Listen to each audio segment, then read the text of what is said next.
Menjar de manera saludable ajuda a tolerar millor el tractament oncològic i els seus efectes secundaris. Per garantir un bon estat nutricional, cal seguir una alimentació variada i equilibrada. Aquí tens algunes recomanacions. Reparteix el menjar com a mínim en 5 àpats al dia, en racions petites i variades. No et preocupis si hi ha algun moment en què menges poc. Continua intentant-ho. Consumeix diàriament unes 5 racions de fruita i verdura, millor si són de temporada, i 2 o 3 racions de làctics com iogurts, llet o formatge. El consum de proteïnes és especialment important durant el tractament oncològic. Intenta incorporar-les cada dia, tant al dinar com al sopar.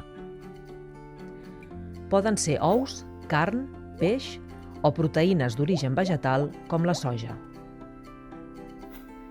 També has de saber que si combines els cereals amb els llegums, per exemple arròs amb llenties, tindràs una proteïna tan nutritiva com la de la carn o el peix. D'altra banda, no t'oblidis de l'aportació d'energia diària en forma de llegums, patates o cereals com l'arròs, el pa o la pasta, preferiblement integrals.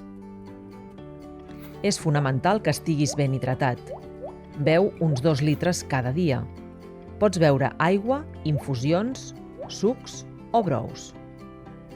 A l'hora de cuinar, renta molt bé els aliments. Dóna prioritat a les coccions més fàcils de digerir, com els plats bullits, al vapor, a la planxa, al forn o al microones. Tot el que et preparis ho pots regar amb el producte estrella, l'oli d'oliva verge.